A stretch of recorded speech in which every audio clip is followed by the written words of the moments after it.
오늘 우리에게 주시는 하나님의 말씀 고린도후서 1장 12절부터 22절까지 말씀입니다.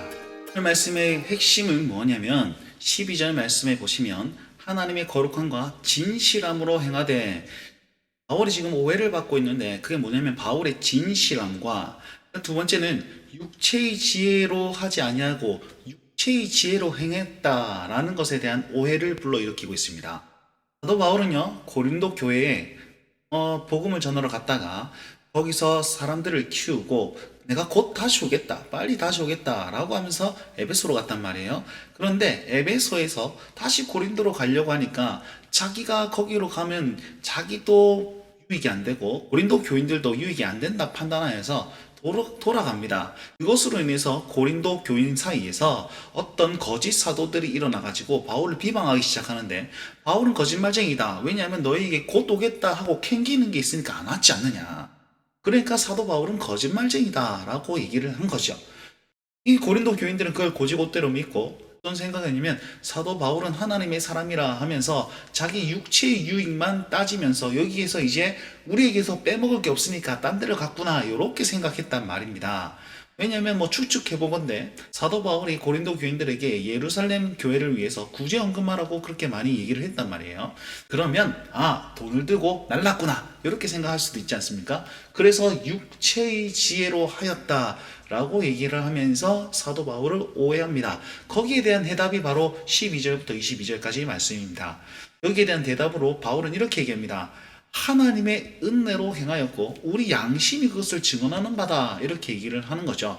우리 양심이 증언하는 바다라고 합니다. 근데 양심은 어떻게 보여줄 수 있습니까? 증명이 안 되지 않습니까? 그러니까 14절에 우리 주 예수의 날에, 다른 말로 하면 우리 모든 것이 다 드러나는 날, 주가 재림하여서 우리의 모든 시시비비와 죄악들과 모든 것이 다 들어가는 그날, 너희는 우리의 자랑이 되고 우리는 너희의 자랑이 되는 그런 꺼리낌 없는 관계가 될 것이다. 내 양심이 그렇게 정직하다라는 사실을 이렇게 얘기를 합니다. 그러면 주의 날 때까지 기다려야 합니까? 바울은 솔직하게 말합니다. 내가 2번 은혜를 얻게 너희에게 가려고 했다가 마게도나로 갔다가 너희에게 가려고 했는데 이렇게 계획한 것을 어찌 경솔하게 할 것이냐. 나는 정말 신중하겠다. 하나님의 뜻 가운데서 했다. 결국은 뭐냐면 23절 24절 내일 볼 건데 너희에게 유익이 안 되기 때문에 내가 가지 않았다, 이렇게 얘기를 하거든요. 그러면 경솔하거나 육체로 하지 않았다는 사실을 또 바울은 어떻게 증명하냐면 하나님의 신실하심을 빌어서 얘기를 합니다. 18절 말씀해 보시면 하나님은 미쁘시다, 이건 변함없으시다 라는 뜻이고요. 우리가 너희에게 한 말이 있습니다. 그게 무슨 말이냐면 너희 가운데 전파된 하나님의 아들 예수 그리스도다 라고 얘기를 합니다. 그러면 보세요, 내가 너희에게 예수 그리스도를 전파했는데 이 예수 그리스도와 우리 하나님이 얼마나 신실하냐를 보여줌으로써 내 말이 어찌 이 신실함을 얘기할 때 내가 거짓을 말할 수 있겠느냐, 그래서 내 말은 진실하다, 정직하다, 이런 논리적 구조로 자기의 정직함을 내세우는 겁니다. 이해가 되십니까? 한번 좀 자세하게 살펴보도록 하겠습니다. 내가 한 말은 너희 가운데 전파된 하나님의 아들 예수 그리스도인데, 보시면 하나님은 하나님의 약속을, 구약에 있는 메시아의 예언을 예수 그리스도 안에서 모두 예가 되겠다, 다 성취했다. 구약 성경의 모든 말씀을 성취하시는 그 하나님은 정말 신실하지 않냐, 정직하지 않느냐. 그래서 우리는 그 예수 그리스도를 믿음으로 아멘함으로 말미암아 얼마든지 하나님께 영광을 돌리게 되어 있다.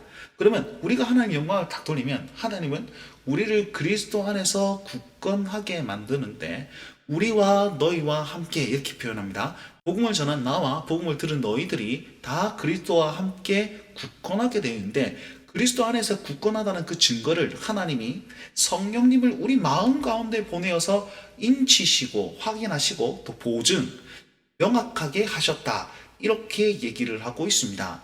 자, 그럼 결론은 무엇입니까? 사도 바울은 지금 그리스도와 굳건한 관계에 되어 있고 또한 우리 마음 가운데 성령님이 있기 때문에 그것을 명확하게 확인하고 있습니다. 그럼 내 안에 신실하신 하나님이 계시고 예수 그리스도 안에서 굳건해지고 성령님이 그걸 증언하고 있는데 감히 내 입에서 아니오라는 게 나올 수 있겠느냐?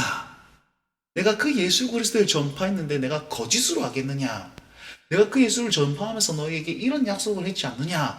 그래서 나의 약속은 진실하고 너에게 오해가 없다 라는 사실을 신학적으로 표현했습니다.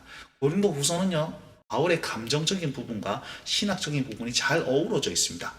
그러니까 자기를 변호하는 데 있어서 하나님의 것을 이용했느냐, 그게 아니고 자기를 변호하면서 복음을 더 명확하게 했다라는 식으로 오늘 본문을 해석하시면 되겠습니다. 그러면 우리에게 어떤 적용을 할 수 있을까요? 우리는 신자로서 우리 삶과 우리 말과 우리 행동에 증명할 것이 무엇입니까? 사도 바울은 우리 안에 있는 삼위 하나님으로 자신의 행동을 증명했습니다. 과연 그렇게 자신 있게 말할 수 있겠습니까? 우리는 그렇게 되어야 된다는 것입니다. 우리 삶을 살아가는데 죄악이 드러날 수 있겠고 연약함이 드러날 수 있습니다. 그럼에도 불구하고 회개하는 마음과 그리고 돌이키는 그 행동으로 말미암아서 하나님을 증명해냄으로써 자신의 진실함과 성도됨을 확인시켜야 된다는 것입니다. 사도 바울이 그러했듯이 우리는 놀라운 하나님의 은혜 아래 있고 그리스도와 함께 있고 우리를 보증하시는 성령님이 함께하고 있습니다. 그래서 그 하나님을 잘 드러내기 위해서 우리 삶에 신중하고 정직하고 육체의 지혜로 따르지 않는 그런 오늘 하루의 삶이 되길 바랍니다.